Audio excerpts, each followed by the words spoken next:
சிறகடிக்க ஆசை சீரியலோட upcoming episode என்னென்னு பார்க்கலாம். இங்கே முத்து விஜயா பேசினதுக்கு அப்புறமா தான் அவங்களுக்கு தெரிய வருது, இந்த வீட்டில் இருக்க என்னை கவனிக்கிறதுக்கு யாருமே இல்லை. என் அம்மா என்னையும் மீனாவையும் திட்டிக்கிட்டே இருக்காங்க. மீனா வீட்டில் இல்லைனா கூட மீனாவை அவமானப்படுத்தணும்னு நினைக்கிறாங்க. இந்த வீட்டுக்கு நானே மீனாவை கூட்டிகிட்டு வரணும். என் பொண்டாட்டி மீனா கிட்ட நான் பிரச்சனை செஞ்சா இவங்க எல்லாரும் தப்பாக பேசிகிட்டு இருக்கிறது தப்பு தானே. அதனால் மீனாவை நான் ரொம்ப சந்தோஷமாக பார்த்துக்கணும். இவங்க முன்னாடி பாவம் மீனாவை நான் ரொம்ப திட்டேன், அவமானப்படுத்திட்டேன். அதனால தான் என் அம்மாவும் மீனாவை இப்படியெல்லாம் பேசுகிறாங்க. நான் மட்டும் அன்றைக்கி ட்ரிங்க்ஸ் பண்ணாமல் இருந்திருந்தா சரியான ஒரு முடிவு எடுத்திருப்பேன். என்னையும் மீனாவையும் யாரும் தப்பாக நினச்சிருக்க மாட்டாங்க. நான் செஞ்சது பெரிய தப்பு தான். சீதா கல்யாணத்தை முன்னாடி நின்று நடத்தி வைக்கணும்னு நான் முடிவெடுத்ததுக்கப்புறமா எவ்வளோ பெரிய பிரச்சனை வந்தாலும் அதை நான் நின்று சமாளிச்சிருக்கணும். அதுக்குன்னு தேவையில்லாமல் போய் ட்ரிங்க்ஸ் பண்ணிட்டு வந்துட்டேனே. மண்டபத்தில் வந்தவங்க எல்லாரும் மீனாவெல்லாம் என்னென்னு பேசியிருப்பாங்கல்ல, என்னையும் மீனாவையும் என்ன நினச்சிருப்பாங்க. நான் செஞ்சது பெரிய தப்பு அப்படின்னு மனசு வேதனைப்படுறாரு முத்து. சவாரிக்கு போனதுக்கப்புறமா மீனாவுக்கு தேவையான எல்லாத்தையும் இன்றைக்கி வாங்கி கொடுத்து மீனா கிட்ட பேசி மன்னிப்பு கேட்டு வீட்டுக்கு கூட்டிகிட்டு வரணும். மீனாக்கு ஃபோன் பண்ணப்போ கூட தேவையில்லாமல் அந்த மனோஜ் பேசினானேன்னு சந்தேகப்பட்டு பேசிட்டேனே. பெரிய தப்பு பண்ணிட்டேன். அந்த மனோஜோட மனைவி அந்த பார்லலம்மா பண்ண மாதிரியா மீனா நம்மளுக்கு அவமானத்தை தேடி தந்தா? இல்லையே, தன் தங்கச்சி வாழ்க்கைக்காக ஏதோ பொய் சொல்லிட்டா. அதை நான் பெருசாக எடுத்துருக்கக்கூடாது. மனோஜெல்லாம் சொன்ன பேச்சை நான் கேட்டது பெரிய தப்பாக போச்சு. நான் எப்படியாவது நான் மனசு மாறிட்டேன்னு மீனாவை இந்த வீட்டுக்கு கூட்டிகிட்டு வரணும் அப்படின்ற சந்தோஷத்தோடு இங்கே முத்து கிளம்ப, உடனே இங்கே வீட்டில் எல்லாருக்கும் ரொம்பவே கோவமாக ரோகிணி சமைச்சு கொடுக்குறாங்க. யாராலையும் அந்த சாப்பாடை சாப்பிட முடியல. உடனே மனோஜும், அம்மா பேசாமல் வேலைக்குன்னு யாரையாவது ஒரு ஆளை வைப்போம்மா. இந்த முத்து போய் மீனாவை கூப்பிடுற மாதிரி தெரியல. அப்படியே மீனா வந்தாலும் இவன் பேசின பேச்செல்லாம் பார்த்தா மீனாவை வீட்டு வேலை செய்ய விட மாட்டான் போலையே. இப்படியே இருந்தால் சரிப்பட்டு வராதுமா. நான் சொல்கிறத கேளுங்க. ரோகிணிக்கு சமைக்க தெரியல, சாப்பாடை சாப்பிட முடியல. அந்த மீனாவோ இல்லை மற்ற யாராவது சமைச்சு கொடுக்குற வரைக்கும் இப்படி சாப்பிட்டுட்டு இருந்தா என்னால் கடையில் போய் வேலை பார்க்க முடியாது. நான் எவ்வளோ பெரிய பிஸ்னஸ் செய்கிறேன். என்னம்மா வீட்டில் சரியான சாப்பாடு கூட கிடைக்கலனா எப்படிம்மா என்னால் வேலை பார்க்க முடியும் அப்படின்னு சொல்லும்போது இங்கே உடனே ரோகிணி யோசிக்கிறாங்க, நாமளே ஒரு ஆளை தேடி கண்டுபிடிச்சி இந்த சமைக்கிறதுக்குன்னு கூட்டிகிட்டு வரணும். அப்போ தான் வீட்டு வேலையை நாம் செய்ய வேண்டான்னு விஜயாத்தை ஏதாவது ஒரு முடிவெடுப்பாங்க அப்படின்னு சொல்லிட்டு ரோகிணிக்கு சொல்கிறாங்க, அத்தை எனக்கு உண்மையாகவே சமைக்க தெரியல. நான் சமைச்சாலும் யாரும் பெருசாக சாப்பிட மாட்டேங்கிறீங்க. தப்பாக நினைக்காதீங்க. நானே மாதம் சம்பளம் கொடுக்குற மாதிரி சமைக்கிறதுக்கு மட்டும் ஒரு ஆளை கூட்டிகிட்டு வரேன். அவங்க நல்லா சமைக்கிறவங்களான்னு கேட்டு தெரிஞ்சு தான் நான் கூட்டிகிட்டு வருவேன். நான் பார்த்துக்கிறேன். நீங்கள் அவங்களுக்கு எந்த பணமும் கொடுக்க வேண்டாம். நான் தான் சம்பாதிக்கிறேன்ல, நான் பார்த்துக்கிறேன் அப்படின்னு சொல்லி அவங்க இந்த பொறுப்பை எடுத்துக்கிறாங்க ரோகிணி. உடனே விஜயாவும், சரி ஏதோ நீ சொல்கிற, நீ சமைக்கிற சாப்பாடையும் என்னால் சாப்பிட முடியல. பரவாயில்ல, நீ சொல்கிற மாதிரியே யாரையாவது கூட்டிகிட்டு வா. அப்போயாவது நல்ல சாப்பாடு கிடைக்குதான்னு பார்ப்போம்.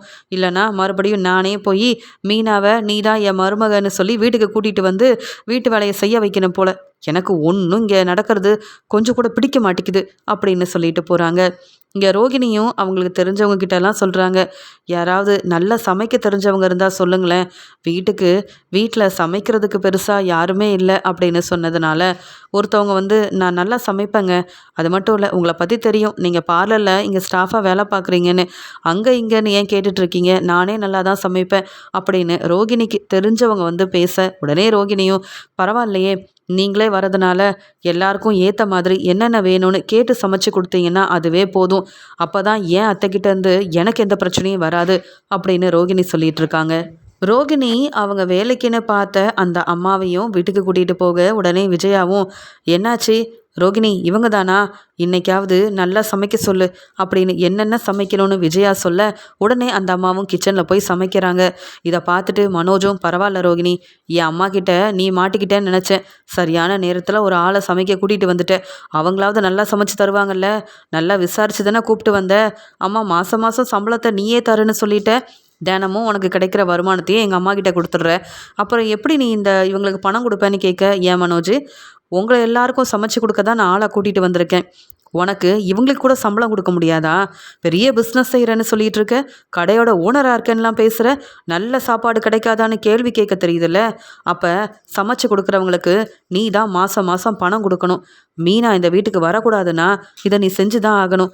மீனாவும் முத்துவும் ஒன்றா இருந்தாங்கன்னா அப்புறம் வீட்டில் பிரச்சனை வரும். என்னை பற்றின உண்மையை கண்டுபிடிக்கிறேன்னு என்னை எதுலையாவது மாட்டி விட்டுருவாங்க. அதுக்காக தான் மீனா வரக்கூடாதுன்னு இப்படி ஒரு ஏற்பாடை நான் செஞ்சுருக்கேன் அப்படின்னு சொல்ல, சரி ரோகிணி, முத்துவும் மீனாவும் ஒன்று சேரக்கூடாதுன்னு நீ நினைக்கிற, முத்து மீனாவை இந்த வீட்டுக்கு கூட்டிகிட்டு வரவே கூடாதுன்னு நீ நினைக்கிற, அதுக்காக நான் கண்டிப்பாக நீ கூட்டிகிட்டு வந்தவங்களுக்கு மாதம் மாதம் சம்பள பணத்தை நான் கொடுத்துட்றேன். ஆனால் நல்லா சமைச்சு தர சொல்லு, அவ்வளவுதான் அப்படின்னு சொல்லிட்டு மனோஜும் போகிறாரு. அந்த அம்மாவும் விஜயா சொன்ன மாதிரியே யார் யாருக்கு என்ன பிடிக்கும்னு கேட்டு சமைக்கிறாங்க. சமைச்சு கொண்டு வந்து கொடுத்துட்டு விஜயாவை கூப்பிட்டு, அம்மா நீங்கள் வந்து சாப்பிடுங்கம்மா, நான் நல்லா ருசியாக சமைப்பேன், யார் யாருக்கு என்ன பிடிக்கும்னு நீங்கள் சொன்னீங்கல்ல அதே மாதிரி சமைச்சிருக்கேம்மா அப்படின்னு சொல்ல, ரோகிணி எல்லாரையும் சாப்பிட வர சொல்லு அப்படின்னு விஜயா சொல்ல, எல்லாருக்கும் அந்த அம்மாவும் சாப்பாடெல்லாம் தனித்தனியாக எடுத்து வைக்கிறாங்க. உடனே விஜயாவும், பரவாயில்லையே, சொன்ன மாதிரியே இவ்வளோ சமைச்சிருக்கிறியே, இந்த மீனா கூட இப்படி செய்ய மாட்டா அப்படிதானேங்க அப்படின்னு கேட்க, முத்து ரொம்ப கோபமாக பார்க்க எல்லாருக்கும் பரிமாறுறாங்க விஜயா. எல்லாரும் சாப்பிடும்போதே அவங்களுக்கு சரியாக சாப்பிட முடியல. ஏன்னா உப்பு அதிகமாக இருக்குது, சாப்பிட்டாலே காரமாக இருக்குது அப்படின்னு ஒவ்வொருத்தரும் பேச ஆரம்பிக்க, உடனே இங்கே ஸ்ருதி சொல்கிறாங்க, என்ன நீங்கள் மீனாவை என்னென்னவோ சொன்னீங்க, மீனா வந்து சமைக்கக்கூடாதுன்னு. ரோகிணி, நீங்கள் இப்படி ஒரு ஆளெல்லாம் கூட்டிகிட்டு வந்தீங்களே, இவங்க சமைச்சது சாப்பிடவே முடியல, நிறைய உப்பெல்லாம் போட்டிருக்காங்க, எப்படி சாப்பிட்றது? நீங்கள் சாப்பிட்டு பாருங்கள், இப்படி ஒரு ஆளை கூட்டிகிட்டு வந்து எங்களை சாப்பிட விடாமல் செஞ்சிட்டிங்களே ரோகிணி அப்படின்னு கேட்கும்போது உடனே முத்து சொல்கிறாரு, ஏம்மா மீனா இவ்வளோ சமைப்பாளான்னு கேட்டீங்க? வீட்டு வேலையை செய்கிறதே மீனா தான். வெளியில் போய் பூ கொடுக்க போகிறது, டெக்கரேஷனோட எடுத்து செய்கிறது, வீட்டில் தனியாக இருந்து சமையல் செய்கிறது, மற்ற வேலைங்களை செய்கிறதுன்னு பொறுப்பாக இருக்கிற மீனாவை தப்பாக பேசி அவமானப்படுத்துனீங்கல்ல. ஏன் வீட்டிலையே மீனா இல்லை, அவளை என்ன பேச்சு பேசுனீங்க? இப்போ சமையல் செய்ய ஆளை கூட்டிகிட்டு வந்தால் அவங்க எப்படி சமைக்கிறாங்கன்னு பார்த்தீங்கல்ல. மீனாவெல்லாம் நீங்கள் தப்பாக பேசவே கூடாது. பாருங்க எப்படி சமைச்சு வச்சுருக்காங்கன்னு. ரோகிணி, உங்களுக்கு வேற வேலையே இல்லையா? இதுக்கு நீங்களே சமைச்சிருக்கலாம் போல அப்படின்னு முத்து கேள்வி கேட்க ரோகிணி தலை குனிஞ்சு நிற்கிறாங்க. உடனே விஜயாவும், ஆமாங்க, சாப்பிடவே முடியல, ஏதோ நல்லா சமைக்கிற ஆளை கூட்டிகிட்டு வரேன்னு சொன்னதுனால நானும் ஒத்துக்கிட்டேன். ரோகிணி, இவங்க ஒன்றை விட ரொம்ப நல்லாவே சமைக்கலை, இவங்களுக்கு எதுக்கு மாதம் மாதம் சம்பளம் கொடுக்கணும்? முதல்ல அவங்கள வெளியில் போக சொல்லு, யாரும் சமைக்க வேண்டாம், இந்த மீனா வர வரைக்கும் நானே சமைக்கிறேன், மற்ற வேலையவாவது இந்த ரோகிணி பார்க்கட்டும். வீணா செலவு செய்கிறத விட பேசாமல் மீனாவையே வீட்டுக்கு வர வச்சிடலாம் போல அப்படின்னு விஜயா யோசிக்கிற அளவுக்கு இங்கே வந்து யாருமே சமைக்க தெரியாததுனால ரொம்பவே இங்கே வீட்டில் உள்ள எல்லாரும் கஷ்டப்பட்டுட்டு இருக்கிறத பார்த்துட்டு மீனாவோட யோசனையாகவே இருந்த முத்து விஜயா கிட்ட சொல்கிறாரு, பார்த்தீங்களா, சமைக்கிறதுக்கு கூட ஆள் இல்லைன்னு சொல்லி இவ்வளோ கஷ்டப்படுறீங்க, இப்போயாவது மீனாவோட அருமை பெருமை என்னன்னு தெரியுதா? ஒரு நாள் மீனா வீட்டில் இல்லைன்னா சரியான சாப்பாடு கூட உங்களுக்கெல்லாம் கிடைக்காது. அப்படிப்பட்ட மீனாவை தலையில் தூக்கி வச்சு கொண்டாடணும், அவளெல்லாம் அவமானப்படுத்தணும்னு நினச்சிங்கன்னா அவ்வளவுதான் அப்படின்னு இங்கே ரோகிணியை பார்த்து முத்து சொல்லிட்டு வெளியில் கிளம்புறாரு.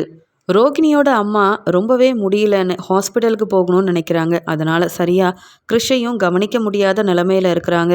கிறிஷையும் ஸ்கூலுக்கு கூட்டிகிட்டு போகணும், கிறிஷையும் கவனிக்க முடியலையே அப்படின்னு மனசு வேதனையோட ரோகிணிக்கு ஃபோன் பண்ணாலும் ரோகிணி ஃபோனை எடுக்காததுனால வித்யாவுக்கு ஃபோன் பண்ணுறாங்க ரோகிணியோட அம்மா. உடனே வித்யாவும் எதுக்கு ரோகிணியோட அம்மா நமக்கு ஃபோன் பண்ணுறாங்கன்னு ஃபோன் எடுத்து பேச, இங்கே ரோகிணியோட அம்மா நடந்த எல்லாத்தையும் சொல்கிறாங்க. ரொம்ப முடியாமல் இருக்கம்மா வித்யா, இதை நீ ரோகிணி கிட்ட சொல்ல முடியுமான்னு கேட்க, ரோகிணி கிட்ட வித்யா பேசாததுனால நடந்த எல்லாத்தையும் சொல்கிறாங்க. ரோகிணி முன்ன மாதிரி இல்லை, அவளை பற்றி மட்டும்தான் யோசிக்கிறா, அதனால தான் உங்களை கூட பார்க்க வரல, ஃபோன் பண்ணாலும் என்ன ஏதுன்னு கேட்டு தெரிஞ்சுக்க மாட்டேங்கிறா. இப்போ ரோகிணி கிட்ட பெருசாக நான் பேசுறது இல்லையே, அதனால் நீங்கள் இப்படி இருக்கிறீங்கன்றத எப்படி நான் ரோகிணி கிட்ட சொல்கிறது? இருந்தாலும் உங்களுக்காக நான் ரோகிணி கிட்ட பேச முயற்சி செய்கிறேன், கண்டிப்பாக ரோகிணி உங்களை பார்க்க வருவா, நீங்கள் கவலைப்படாதீங்கன்னு சொல்லிட்டு ஃபோனை வைக்கிறாங்க வித்யா. வித்யா நினைக்கிறாங்க, பேசாமல் ரோகிணி கிட்ட பேசிடலாமா, அவங்க அம்மாவுக்கு ரொம்ப முடியாமல் இருக்காங்கன்னு சொல்லிடலாமா அப்படின்னு நினச்சிட்டு ரோகிணியோட அம்மாவுக்காக இங்கே வித்யா வேறு வழி இல்லாமல் ரோகிணிக்கு ஃபோன் பண்ணேன். ஆனால் வித்யா மேலே உள்ள கோபத்தில் ரோகிணி ஃபோன் எடுக்கல. தன்னுடைய அம்மாவுக்காக தான் வித்யா ஃபோன் பண்ணியிருக்காங்கன்றதை யோசிக்காமல் நான் பணம் கொடுக்கலன்னா உடனே இந்த வித்யா என்ன பேச்சு பேசினா முருகன் தனக்கு சப்போர்ட் பண்ண இருக்காருன்றதுனால எனக்கு கல்யாண வாழ்க்கை தான் முக்கியம். என் ஃப்ரெண்டாக இருந்து உனக்கு நான் எவ்வளவோ உதவி செஞ்சுட்டேன். இனி உன்னை நம்ப மாட்டேன்னு நீ ஒரு நல்ல ஃப்ரெண்டே இல்லைன்னு என்னை திட்டில அனுப்புனா வித்யா. அவள் எதுக்கு இப்போ எனக்கு ஃபோன் பண்ணுறா? அவள் ஃபோன் பண்ணால் நான் எடுத்து பேசணுமா அப்படின்னு கோவத்தில் ஃபோனை ரோகிணி எடுக்காமையே இருக்கிறாங்க. வித்யா யோசிக்கிறாங்க, நமக்கென்ன, இது ரோகிணியோட அம்மாவுக்கு வர பிரச்சனை. ரோகிணிக்கே எதை பற்றியும் கவலை இல்லைன்னா நாம் அதுக்கு யோசிக்கணும், நம்ம வேலையை பார்ப்போன்னு ரோகிணி ஃபோன் எடுக்காததுனால வித்யாவும் அமைதியாகவே இருந்துடுறாங்க. வீட்டில் இருந்து முத்து கிளம்பும் போதே மீனாவை இன்றைக்கி கூட்டிகிட்டு வரணும் வீட்டுக்கு. மீனாவுக்கு என்ன பிடிக்கும்னு பார்த்து பார்த்து வாங்கி தரணும். மீனாவுக்கு பூ பூ தான் ரொம்ப பிடிக்கும். ஆனால் அவளே பூ கொடுக்க போகும்போது அங்கே அவகிட்ட நிறைய பூவெல்லாம் இருக்கும்ல, நாம் அந்த பூவை வாங்கி கொடுத்து எப்படி சமாளிக்கிறது? நம்ம போனாலே கண்டிப்பாக மீனா சந்தோஷப்படுவா. ஆனாலும் பிடிச்ச மாதிரி ஏதாவது வாங்கிட்டு போகணும் அப்படின்னு அங்கே செட்டுக்கு போகும்போது யோசிக்கிறாங்க. அந்த சமயம் முத்துவுக்கு ஒரு சவாரி வருது. உடனே செல்வத்துக்கிட்ட பேசிகிட்டு இருக்க. உடனே செல்வம், என்ன முத்து, என்னைக்கும் இல்லாமல் ரொம்ப சந்தோஷமாக இருக்கிற, அதுவும் மீனா சிஸ்டர் மேலே உள்ள கோவத்தில் எப்பயுமே இங்கே கோவப்பட்டுக்கிட்டே இருந்திய எல்லார்கிட்டேயும் அப்படின்னு சொல்லும்போது, மனசு மாறிட்ட செல்வம். எத்தனை நாள் தான் மீனாவை பார்க்காம, அந்த வீட்டில் என்னை கவனிக்க ஆள் இல்லை. அது மட்டும் இல்லாமல் மீனாவை எங்கள் அம்மா அந்த பேச்சு பேசிட்டாங்க. அப்படி இருக்கும்போது நான் விட்டு கொடுத்ததுனால தானே எல்லாரும் மீனாவை இந்த பேச்சு பேசினாங்க. மீனா கிட்ட மன்னிப்பு கேட்டு கூட்டிகிட்டு வரணும். மீனா செஞ்சது தப்பு தான் இருந்தாலும் நல்லா ட்ரிங்க்ஸ் பண்ணிவிட்டு அவளை நான் ரொம்பவே அவமானப்படுத்திட்டேன். தேவையில்லாமல் பேசிட்டேன்ல. அதான் இன்னைக்கு வேலையெல்லாம் முடிச்சுட்டு மீனா அம்மாவை பார்க்க போகணும். மீனாவை என் வீட்டுக்கு கூட்டிகிட்டு வரப்போகிறேன்னு சொல்ல, பரவாயில்ல முத்து, நீ மனசு மாறுனதை கேட்க ரொம்பவே சந்தோஷமாக இருக்குது அப்படின்னு இங்கே செல்வம் சொல்ல, சரி நான் சவாரிக்கு கிளம்புறேன். ஏன்னா மீனாவுக்கு தேவையானதெல்லாம் வாங்கி கொடுக்கணும்னு நினச்சிருக்கேன்னு சொல்ல, இதை கேட்டு செல்வம் சந்தோஷப்படுறாரு. முத்துவும் சவாரிக்கு கிளம்பி போகிறாங்க. சவாரிக்கு போகும்போதே இங்கே சந்தோஷமாக கிளம்பி போன முத்து அங்கே சீக்கிரமாக தன்னுடைய வேலையை முடிச்சுட்டு மீனாவை போய் பார்க்கணும் அப்படின்னு நினச்சிட்டு கிளம்பி போகிறாரு. இங்கே கிரிஷ் அவங்க பாட்டிக்கிட்ட கேட்குறான், என்ன பாட்டி, உங்களுக்கு முடியலன்னா அம்மா இப்போ கூட வரமாட்டாங்களா? நீங்கள் ஒன்றும் வர வேண்டாம், நான் தனியாகவே ஸ்கூலுக்கு போயிட்டு வரேன் அப்படின்னு சொல்ல, ஸ்கூல் ரொம்ப தூரமாக இருக்குது, ஒன்றை நான் தனியாக அனுப்புனேன்னு ரோகிணிக்கு தெரிஞ்சா ரொம்ப மனசு வேதனைப்படுவா, என்னை திட்டுவா உங்கள் அம்மா ரோகிணி, வேண்டாம் நானே வரேன் அப்படின்னு சொல்ல, பாட்டி உங்களுக்கு ரொம்ப முடியல, அப்புறம் நீங்கள் அன்னைக்கு மாதிரி மயங்கிட்டீங்கன்னா உங்களை யார் பார்த்துப்பா பாட்டி? அது மட்டும் இல்லை, அம்மாவுக்கு வர வர நம்ம மேலே அக்கறையே இல்லை, இன்றைக்கி நான் ஸ்கூலுக்கு போகாமல் இருக்கட்டுமா அப்படின்னு கேட்க, இன்றைக்கி உனக்கு பரீட்சை இருக்குது, நீ போய் தான் ஆகணும். எப்படியோ எனக்கு என்ன ஆனாலும் பரவாயில்ல, நீயாவது படித்து முன்னேறணும். எனக்கு முடியலன்னா நீயும் ஸ்கூலுக்கு போகாமல் இருந்தால் தினமும் நீ வீட்லேயே தான் இருக்க வேண்டிய நிலமை வந்துடும். நீ வா, நான் கூட்டிகிட்டு போகிறேன்னு அவங்களால நடக்கக்கூட முடியலனாலும் வேறு வழி இல்லாமல் கிறிஷை ஸ்கூலுக்கு கூட்டிகிட்டு போகிறாங்க. அங்கே கிறிஷை விட்டுட்டு வரும்போது அண்ணாமலை இங்கே கிறிஷோட பாட்டியை பார்க்க, என்ன இவங்க ரொம்ப முடியாத மாதிரி இருக்காங்க, ஆனாலும் அவங்க பேரனை கூட்டிகிட்டு வந்து ஸ்கூலில் விட்டுட்டு போகிறாங்களே, பார்க்கவே ரொம்ப பாவமாக தான் இருக்குது அப்படின்னு அண்ணாமலையும் நினைக்கிறாரு. தன்னுடைய வீட்டுக்கு கிறிஷை ஸ்கூலில் விட்டுட்டு போகும்போதே அவங்களால சரியாக நடக்க முடியல. அவங்க சரியாக சாப்பிடாததுனால அவங்க வீடு வரைக்கும் போக முடியாமல் அங்கே பாதி வழியிலேயே மயங்கிடுறாங்க. அந்த பக்கமாக சவாரிக்கு போன முத்து இந்த அம்மாவை பார்த்த உடனே ரொம்ப பதட்டமாக, அங்கே என்னாச்சு, கிறிஷோட பாட்டி இங்கே இருக்காங்க, மயங்கியிருக்காங்க, யாருமே கண்டுக்காமல இருக்காங்க அப்படின்னு கார்லேருந்து இறங்கி கிறிஷோட பாட்டியை பார்க்க, அவங்க கண் முழிக்காமல் இருக்கிறத பார்த்துட்டு முத்து உடனே ஹாஸ்பிட்டலுக்கு கூட்டிகிட்டு போகணும், இவங்களுக்கு உதவி செய்யணும் அப்படின்னு நினச்சி அங்கே கிறிஷோட பாட்டியை பக்கத்தில் இருந்த ஹாஸ்பிட்டலில் சேர்க்குறாங்க. உடனே அங்கே வந்த டாக்டரும், நீங்கள் யார் இந்த அம்மாவுக்குன்னு கேட்க, இவங்க எனக்கு தெரிஞ்சவங்க தான், என்னன்னு தெரியல, இப்படி முடியாமல் மயங்கியிருந்தாங்க, நான் இங்கே ஹாஸ்பிட்டல் கூட்டிகிட்டு வந்தேன், இவங்களுக்கு ஒரு பொண்ணு கூட இருக்காங்க, ஆனால் அவங்கள பற்றி எனக்கு சரியாக எதுவுமே தெரியாது, இவங்க பேரனை ஸ்கூலில் விட்டுட்டு வரும்போது இப்படி ஆயிருக்கும் போல், ஏற்கனவே இவங்க கொஞ்சம் முடியாதவங்க தான் அப்படின்னு பேச அங்கே ட்ரீட்மெண்ட் கொடுக்க ஆரம்பிக்கிறாங்க. எப்படி இவங்க பொண்ணை வர வைக்கிறது இங்கே, நானும் ரொம்ப நேரம் இங்கே இருக்க முடியாது, கிறிஷ் எங்கே இருக்கானோ சரியாக தெரியல அப்படின்னு முத்து ரொம்பவே குழப்பத்தில் இருக்காரு. கிறிஷோட பாட்டிக்கு ட்ரீட்மெண்ட் எல்லாம் கொடுத்துட்டு அவங்க கண் முழிச்ச உடனே என்ன ஏதுன்னு கேட்டு தெரிஞ்சுக்கலான்னு இங்கே மீனாவை பார்க்க போகணும்னு நினச்ச முத்து அங்கே ஹாஸ்பிட்டல்லையே இருக்காரு. ரோகிணியோட அம்மா தான் இவங்கன்னு தெரியாமல் தனக்கு தெரிஞ்சவங்களுக்கு உதவி செய்யணும் அப்படின்னு நினச்ச முத்துவும் அவங்களுக்கு எவ்வளோ செலவானாலும் பரவாயில்ல நம்ம பார்த்துக்கணும் அப்படின்னு அங்கே சவாரிக்கு போன இடத்துல கிடைச்ச பணத்தையும் கிறிஷோட பாட்டிக்காக ஹாஸ்பிட்டல் செலவுக்காக செய்கிறாரு. இங்கே கொஞ்ச நேரம் கழித்து அங்கே வந்த டாக்டரும், இந்த அம்மா யாருன்னு தெரியாதுன்னு சொல்கிறீங்க, ஆனால் இவங்க சரியாக சாப்பிடவும் இல்லை. இவங்கள கவனிக்க ஆள் இல்லைன்னு நினைக்கிறேன். அதனால தான் இப்போ இவங்களுக்கு இப்படி இவங்க மயங்கியிருக்காங்க. ஆனால் இனி இவங்கள நல்லா பார்த்துக்கணும், இல்லைன்னா என்ன வேணாலும் ஆகலாம். இவங்க சொந்தக்காரங்க யாராவது உங்களுக்கு தெரிஞ்சிருந்தா வர சொல்லுங்க அப்படின்னு சொல்ல, இல்லைங்க இவங்கள பற்றி தெரியும், ஆனால் அவங்க பொண்ணு எங்கே இருக்காங்கன்னு தெரியாது. இவங்க பேரனும் இப்போ ஸ்கூலுக்கு போயிருப்பான்னு நினைக்கிறேன். சரியாக எனக்கு இவங்கள பற்றி எந்த ஒரு விஷயமும் தெரியலங்க அப்படின்னு சொல்ல, சரி அவங்க கண்மொழிக்கிட்டவும் கேட்டு தெரிஞ்சுக்கிட்டு அப்புறமா அவங்க சொந்தக்காரங்களை வர வைங்க அப்படின்னு டாக்டர் சொல்லிட்டு போகிறாங்க. முத்துவும் ரொம்ப நேரமாக அங்கே நின்றுட்டுருக்காரு. மீனாக்கு ஃபோன் பண்ணி வர வச்சிடலாமா? நான் தனியாக இருந்து எப்படி இவங்களை பார்த்துக்கிறது? பாவம் பக்கத்தில் இருந்து அவங்க பொண்ணு இவங்கள பார்த்துக்கிறதே இல்லை. அவங்க பொண்ணுக்கு தான் இவங்க பேரன் கிறிஷை பற்றின அக்கறையும் இல்லை, தன்னுடைய அம்மாவை பற்றி அக்கறையும் இல்லை. கிறிஷை நானே கூட்டிகிட்டு போய் என் கூட வச்சுக்கலான்னு நினச்சாலும் இங்கே இவங்க விட மாட்டேங்கிறாங்க. அவங்க பொண்ணால் தான் என்கிட்டேயும் மீனாக்கிட்டேயும் இந்த கிறிஷோட பாட்டி சரியாக பேசுறது கூட இல்லை அப்படின்னு முத்துக்கு முத்து இதெல்லாம் யோசனை பண்ணிகிட்ருக்கேன். இங்கே கிறிஷோட பாட்டி மெதுவாக கண்முழிச்சு பார்க்குறாங்க. எங்கே இருக்கோன்னு கூட தெரியாமல் அவங்க ரொம்பவே பதட்டமாக இருக்கிறத முத்து கவனிச்சுட்டு, அம்மா நீங்கள் கவலைப்படாதீங்க, நீங்கள் வரும்போது அங்கே மயங்கியிருந்தீங்க, உடனே ஹாஸ்பிட்டலில் சேர்த்துட்டேன், எந்த பிரச்சனையும் இல்லை. பக்கத்தில் இருந்து உங்களை பார்த்துக்க யாரும் இல்லையா? ஏன் உங்கள் பொண்ணு வரமாட்டாங்களான்னு கேட்க, இங்கே ரோகிணியோட அம்மா ரொம்பவே அழ ஆரம்பிக்கிறாங்க. உடனே முத்துவும், சரிம்மா உங்கள் பொண்ணு எங்கே வேலை செய்கிறாங்கன்னு சொல்லுங்கள், இல்லை அவங்க ஃபோன் நம்பர் கொடுங்க, நானே பேசி வர வைக்கிறேன். இப்படி ஒரு நிலைமையில் நீங்கள் ஹாஸ்பிட்டலில் இருக்கும்போது உங்களை பக்கத்தில் இருந்து கவனிச்சிக்க யாராவது வேணும்ல. அது மட்டும் இல்லை, டாக்டரும் உங்கள் சொந்தக்காரங்களை வர சொல்லியிருக்காங்க. நான் தான் நீங்கள் கண் முழிச்ச உடனே இதை பற்றி பேசலான்னு நினச்சேன். என்னம்மா ஆச்சு, என்னம்மா பிரச்சனை, உங்கள் பொண்ணை வர வைக்கணும்ல அப்படின்னு முத்து சொல்ல, இல்லைப்பா 2-3 நாள் சரியாக சாப்பிட முடியல, என்னை கவனிக்கவும் பெருசாக என் பொண்ணு பார்க்குறதும் இல்லை. என் பேரனும் இப்போ ஸ்கூலுக்கு பேரனை ஸ்கூலில் விட்டுட்டு வரும்போது தான் இப்படி ஆயிடுச்சு. நான் பார்த்துக்கிறேன்ப்பா முத்து, நீ கிளம்பு, எனக்குன்னு யாரும் இல்லை அப்படின்னு சொல்லி அவங்க பேசுகிறதெல்லாம் கேட்டுட்டு முத்துவால் தாங்கிக்க முடியல. என்னம்மா நீங்கள், நான் மீனான்னு எல்லாரும் இருக்கும்போது யாரும் இல்லைன்னு எப்படிம்மா நீங்கள் சொல்வீங்க? நாங்கள் உங்களை பார்த்துக்குறோம், உங்கள் பொண்ணு வரலனா என்ன? அவங்கள பற்றி நீங்கள் இது வரைக்கும் பெருசாக எதுவும் சொன்னதில்லை. அவங்க யார், எங்கே இருக்காங்க, என்ன செய்கிறாங்கன்னு கூட எனக்கு தெரியாது. ஆனாலும் உங்களுக்கு இங்கே ஹாஸ்பிட்டலில் செலவான எல்லா பணத்தையும் நான் கொடுத்துட்டேன். உங்களை பக்கத்தில் இருந்து நான் பார்த்துக்கிறேம்மா, கவலைப்படாதீங்கன்னு சொல்ல, முத்துவோட நல்ல மனசை புரிஞ்சுக்கிட்டு ரோகிணியோட அம்மா நினைக்கிறாங்க, ரோகிணிக்கு என் மேலேயும் கிருஷ் மேலேயும் அக்கறை இல்லை. இவ்வளோ பெரிய பொறுப்பாக பார்த்துக்கிற முத்துக்கிட்ட உண்மையை சொல்லி கிருஷை பார்த்துக்க சொல்லிட வேண்டியதான். இனி ரோகிணிக்கு ஃபோன் பண்ணியும் பிரயோஜனம் இல்லை, அவள் வந்தாலும் எந்த பிரயோஜனமும் இல்லை. தன்னுடைய பையனை கூட கவனிக்காமல் இருக்கிற ரோகிணிலாம் என்ன ஒரு அம்மாவாக இருக்க முடியும்? அவள் ஒரு நல்ல அம்மாவே இல்லைன்னு நிரூபிச்சிட்டான். எனக்கு ஒரு நல்ல மகளாகவும் இல்லை. பேசாமல் முத்துக்கிட்ட உண்மை எல்லாத்தையும் சொல்லிட வேண்டியதான். எனக்கு என்ன ஆகும்னு கூட தெரியல. அதனால் கிறிஷுக்கு ஒரு நல்ல வாழ்க்கை கிடைக்கணும். கிறிஷ் அவன் கண்டிப்பாக மீனா முத்து கூட இருந்தால் தான் சந்தோஷமாகவும் நிம்மதியாகவும் இருப்பான் அப்படின்னு நினச்சிட்டு முத்துவை மெதுவாக கூப்பிட்டு உண்மையை சொல்லலாம் அப்படின்னு முடிவெடுத்த ரோகிணியோட அம்மா உண்மையை சொல்ல ஆரம்பிக்கிறாங்க. உடனே முத்துவும், என்னம்மா சொல்ல வரீங்க? எதுவாக இருந்தாலும் பரவாயில்ல சொல்லுங்கள், நாங்கள் பார்த்துக்குறோன்னு சொல்ல, முத்து தம்பி முதல்ல நீங்கள் என்னை மன்னிக்கணும். நான் உங்ககிட்ட நிறைய பொய் சொல்லிட்டேன் அப்படின்னு சொல்ல, என்னம்மா பேசுகிறீங்க? நீங்களாவது பொய் சொல்கிறதாவது? உங்களை பற்றி எனக்கு நல்லா தெரியும், நீங்கள் ரொம்ப நல்லவங்க. கிறிஷை நீங்கள் நல்லா பார்த்துக்கிறீங்க. தன்னுடைய அம்மாவை கூட உங்கள் பொண்ணு கூட கிறிஷை இவ்வளோ நல்லா பார்த்துருக்க மாட்டாங்க அப்படின்னு சொல்ல, உண்மைதான்.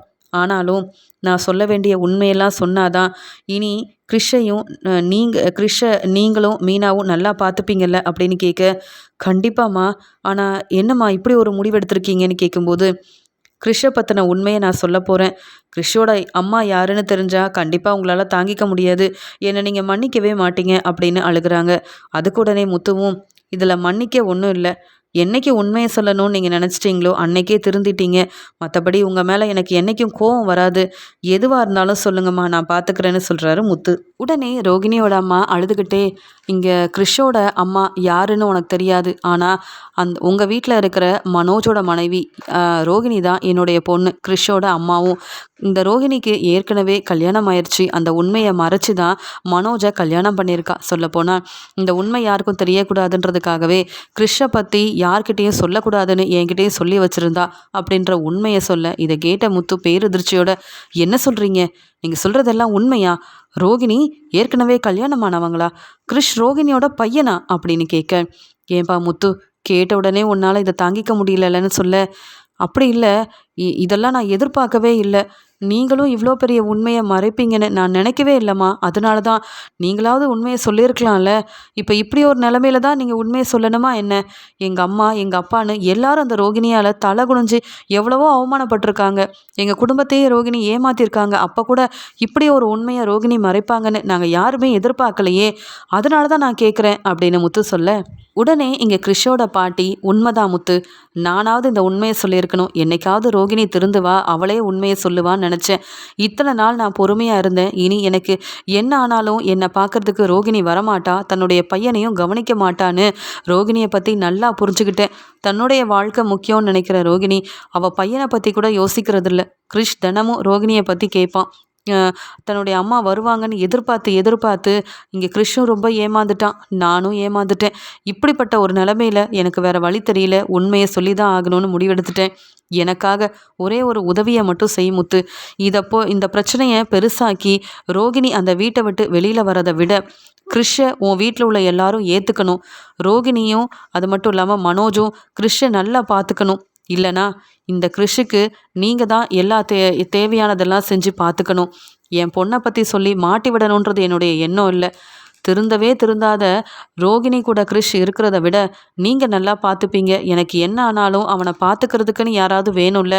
அப்போ நான் இந்த உண்மையை சொல்லி தானே ஆகணும் அப்படின்னு முத்துக்கிட்ட இங்கே ரோகிணி மறைச்ச எல்லா உண்மையும் சொல்லி அழுகிறாங்க ரோகிணியோட அம்மா.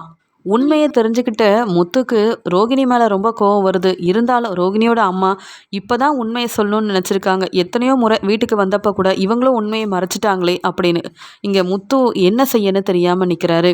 அந்த சமயம் ரோகிணியோட அம்மா சொல்கிறாங்க, முத்து இதை போய் நீங்கள் வீட்டில் சொல்லி பிரச்சனையாக்கிறாதீங்க.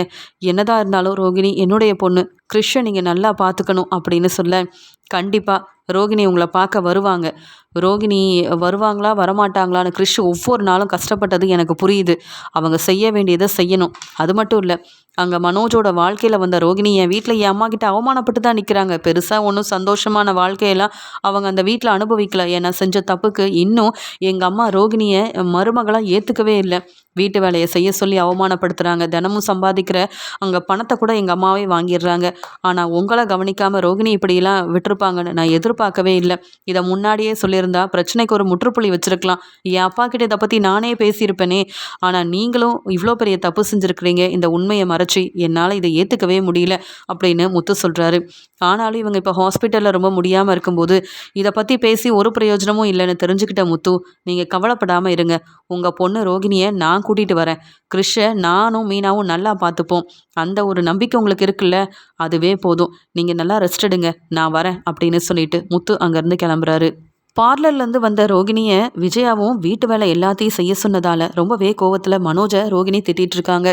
எனக்கு நிறைய பிரச்சனை இருக்குது. இதில் உங்கள் அம்மா என்னை வீட்டு வேலை எல்லாத்தையும் செய்ய சொன்னால் தனியாக இருந்து எப்படி என்னால் செய்ய முடியும்?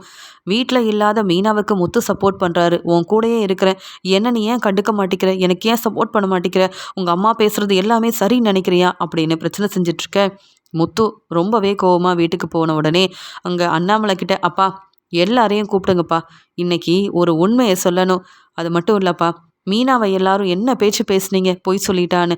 அம்மா கூட இந்த மீனாவை வீட்டு பக்கம் வரவிடக்கூடாதுன்னெலாம் சொன்னாங்களே, பொய் சொன்னவங்க மட்டும் இந்த வீட்டில் சந்தோஷமாக இருக்கணுமா அப்படின்னு கேட்க, உடனே மனோஜும் இந்த முத்துக்கு வேறு வேலையே இல்லை, வந்த உடனே ஏதாவது பிரச்சனையை ஆரம்பிச்சிடணும். என்ன முத்து, எதுக்கு எல்லாரையும் கூப்பிடுற அப்படின்னு கேட்க, இங்கே வந்த உடனே முத்து ரோகிணியை பார்த்து கேள்வி கேட்குறாரு. ஆமாம், வீட்டு வேலையெல்லாம் செய்ய முடியாதுன்னு மனோஜ்கிட்ட அந்த பேச்சு பேசிகிட்டு இருந்தீங்க. உங்கள் அம்மாவை கூட உங்களால் பார்க்க முடியாதா அப்படின்னு கேட்க, உடனே ரோகிணியும் எனக்கு தான் அம்மாவே இல்லையே, நீங்கள் யாரை பற்றி பேசுகிறீங்க அப்படின்னு ஒன்றும் தெரியாத மாதிரி முத்துக்கிட்ட கேள்வி கேட்க, நீங்கள் உடனே பொய் சொல்லாதீங்க, சமாளிக்காதீங்க. உங்கள் அம்மா எங்கே இருக்காங்க, உங்கள் பையன் எங்கே படிக்கிறான் எல்லாம் எனக்கு தெரியும். இன்றைக்கி உங்கள் அம்மாவை பார்த்துட்டு தான் வரேன்னு முத்து பேச ஆரம்பிக்க, உடனே அண்ணாமலையும், முத்து என்னப்பா சொல்கிற, ரோகிணிக்கு அம்மா இருக்காங்களா, அவங்கள நீ பார்த்துட்டு வரியான்னு கேட்கும்போது, ஆமாப்பா, நான் பார்த்தது மட்டும் இல்லை, அவங்கள காப்பாற்றி ஹாஸ்பிட்டலில் சேர்த்துட்டும் வரேன் அப்படின்னு சொல்ல, இதை கேட்ட ரோகிணி அழ ஆரம்பிக்கிறாங்க. முத்து என்ன சொல்கிறீங்க, எங்கள் அம்மாவை காப்பாற்றுனீங்களா, எங்கே இருக்காங்க, எந்த ஹாஸ்பிட்டல் அப்படின்னு பதட்டமாக கேட்க, அதுக்குடனே முத்துவும், அம்மாவே இல்லைன்னு சொன்னீங்க, ஏன் முத்து பொய் சொல்கிறீங்கன்னு கேட்டீங்க, இப்போ என்ன உங்கள் அம்மா ஹாஸ்பிட்டலில் இருக்காங்கன்ன உடனே இவ்வளோ பதட்டமாக இருக்கிறீங்க அப்படின்னு கேட்க, உடனே விஜயாவும், அப்போ ரோகிணிக்கு அம்மா இருக்காங்களா அப்படின்னு கேட்கும்போது, ஆமாம்மா, அம்மா மட்டும் இல்லை, ஏற்கனவே ரோகிணிக்கு கல்யாணம் ஆகி ஒரு பையனும் வேற இருக்கான். இப்போ தான் அவங்க அம்மா ஹாஸ்பிட்டல்ல இருந்து எல்லா உண்மையும் சொன்னாங்க. நானும் மீனாவும் ஒரு அம்மாவையும் அந்த கிறிஷையும் கூட்டிகிட்டு வருவோம்ல, அவங்க வேற யாரும் இல்லை, ரோகிணியோட அம்மா தான். அந்த கிறிஷ் தான் ரோகிணியோட பையன். இப்போ ஹாஸ்பிட்டலில் தான் இருக்காங்க. நான் சொல்கிறதுல நம்பிக்கை இல்லைன்னா நீங்கள் வாங்க, எல்லாரையும் நான் அந்த ஹாஸ்பிட்டலுக்கு கூட்டிகிட்டு போகிறேன் அப்படின்னு சொன்னதை கேட்டு, எங்கள் அம்மா ஹாஸ்பிட்டலில் இருக்காங்களா, நல்லா இருக்காங்களா, என்ன ஆச்சுன்னு ரோகிணி ரொம்ப அழுகுறாங்க. அது மட்டும் இல்லாமல் முத்து சொல்கிறாரு, ஆமாம் இப்போ நல்லா தான் இருக்காங்க. நீ உங்கள் அம்மாவை கவனிக்கல, உன் பையனையும் பார்த்துக்கல. அப்படி இருக்கும்போது உன் வாழ்க்கை தான் முக்கியம்னு நினச்சேன்ல, இப்போ எதுக்காக உன் அம்மாவோட நிலைமை இப்படி இருக்குன்னு அழுதுட்ருக்க? நீ எல்லாம் சொல்லப்போனால் நீ மனோஜை ஏமாத்தினதை விட உன் அம்மாவையும் உன் பையனையும் ரொம்பவே ஏமாத்திருக்க. மனோஜ் பாத்தியா, என்னவோ சொன்னேன் நேற்று கூட, ரோகிணியை நான் நம்புவேன், ரோகிணி பொய் சொல்ல மாட்டா, எந்த தப்பும் செய்ய மாட்டா, மீனா தான் பொய் சொல்லிட்டான்னு மீனாவை தப்பாக பேசி ரோகிணியை விட்டு கொடுக்காம இருந்தியே. இப்போ பாரு அந்த ரோகிணி என்னெல்லாம் பொய் சொல்லி மறைச்சிருக்காங்கன்னு. குடும்பத்தை எப்படிலாம் ஏமாத்தணும்னு ரோகிணிக்கு நல்லாவே தெரிஞ்சிருக்கு. உன்னை கல்யாணம் பண்ணிக்கணும்னு சொல்லி ஏற்கனவே பணக்கார வீட்டு பொண்ணு அப்படின்னு பொய் சொன்னாங்க. தன்னுடைய அப்பா பெரிய பிஸ்னஸ் செய்கிறாரு, மலேசியாவில் இருக்கிற சொத்து எல்லாமே கிடைக்க போகுது அப்படின்னு பொய் சொன்னாங்க. இப்போ அவங்களுக்கு அம்மா இருக்கிற உண்மையவே மறைச்சிருக்காங்க. தன்னுடைய பையனும் அம்மாவும் எவ்வளோ கஷ்டப்பட்டாலும் பரவாயில்ல அப்படின்னு அவங்கள கண்டுக்காமல் இருந்த ரோகிணியெல்லாம் எப்படி சும்மா விட முடியும்? அந்த அம்மா பாவம் ஹாஸ்பிட்டலில் கவனிக்க கூட ஆள் இல்லாமல் இருக்காங்க. நானும் மீனாவும் கிறிஷை பார்த்துக்கணுன்னு சொல்கிறாங்க. இந்த ரோகிணிக்கு பொறுப்பு இல்லை, அக்கறை இல்லை, தான் பையனை பார்த்துக்க மாட்டான்னு சொல்லி தான் அவங்க இப்போயாவது உண்மையை சொல்லணும்னு என்கிட்ட சொல்லியிருக்காங்க. இங்கே ரோகிணியால் இனி கிறிஷை பார்த்துக்க முடியாது, கிறிஷை நீ தான் முத்து பார்த்துக்கணுன்னு என்கிட்ட அழுதாங்க. அதனால தான் இந்த மாதிரி கோவத்தில் வந்து பேசிகிட்டு இருக்கேன். இப்போ என்ன முடிவெடுக்க போகிறீங்க அப்படின்னு ரோகிணிக்கிட்டேயும் விஜயா கிட்டேயும் முத்து கேள்வி கேட்க, இங்கே விஜயாவால் தாங்க முடியாத கோவத்தில் ரோகிணியை வெளுத்து வாங்குறாங்க. முத்து மட்டும் இன்னைக்கு ரோகிணியோட அம்மாவை பார்த்து காப்பாற்றி ஹாஸ்பிட்டலில் சேர்த்ததுனால இந்த உண்மை தெரிய வந்தது. இல்லைனா இந்த ரோகிணி மறுபடியும் ஏமாத்திட்டு தானே இருந்திருப்பா. இவ ஏற்கனவே பணக்கார வீட்டு பொண்ணு இல்லைன்னதையே என்னால் தாங்கிக்க முடியல. இப்போ வரைக்கும் இவளை மருமகளாக ஏற்றுக்கக்கூடாதுன்ற முடிவில் இருக்கேன். இதில் இவளுக்கு ஒரு பையன் வேற இருக்கான், கல்யாணமான விஷயத்த மறைச்சிருக்கா. இந்த ரோகிணியோட அம்மா பையன்னு 2 பேரும் நம்ம வீட்டுக்கு வந்திருக்காங்க, அப்போ கூட உண்மையை சொல்லலையே. யாரோ மாதிரில இருந்தா இப்படிப்பட்ட ரோகிணியை எப்படி இன்னும் இந்த வீட்டில் தங்க வைக்க முடியும்? இவ என்ன வேணாலும் செய்வா கூட போல மனோஜ் கூட வாழ்கிறதுக்கு, அப்படி தானடி அப்படின்னு ரோகிணியை கேட்க, ஆண்டி நான் என் அம்மாவை போய் பார்க்கணும், முத்து சொல்கிறது எல்லாமே உண்மைதான். நான் என் அம்மா என் பையன் அவங்க மேலே அக்கறையே இல்லாமல் மனோஜ் கூட எப்படியாவது வாழணும், அதுக்காக என்ன செய்கிறதுன்னு யோசனை பண்ணேன். என் குடும்பத்தை கண்டுக்காமல் இருந்துட்டேன், அதான் என் அம்மாவுக்கு இப்படி ஒரு நிலைமை, என்னை மன்னிச்சிருங்க ஆண்டி அப்படின்னு அழுகிறாங்க. இதை கேட்ட அண்ணாமலை, ஸ்கூலுக்கு வரும்போது கூட கிறிஷோட பாட்டி ரொம்ப முடியாமல் தான் இருந்தாங்க, ஆனால் அவங்க தான் இந்த விஜயாவோட சம்மந்தியாக இருப்பாங்கன்னு நான் எதிர்பார்க்கல. பாத்தியா விஜயா, யார் பேச்சையும் கேட்காம எங்கள் எல்லாரையும் அவமானப்படுத்திட்டு ரோகிணியை கல்யாணம் பண்ணி வச்ச. இப்போ பாரு மனோஜுக்கு எப்படி ஒரு வாழ்க்கையை அமைச்சு கொடுத்துருக்கேன்னு. ரோகிணி சொல்கிற எதையாவது நம்ப முடியுமா? இல்லை மனோஜ் தான் ரோகிணி கூட ஒன்று சேர்ந்து சந்தோஷமாக வாழ முடியுமா? அவ்வளோ போய் சொல்லியிருக்கா, என்ன முடிவெடுக்க போகிற அப்படின்னு விஜயாவை அண்ணாமலை கோவமாக கேள்வி கேட்குறாரு.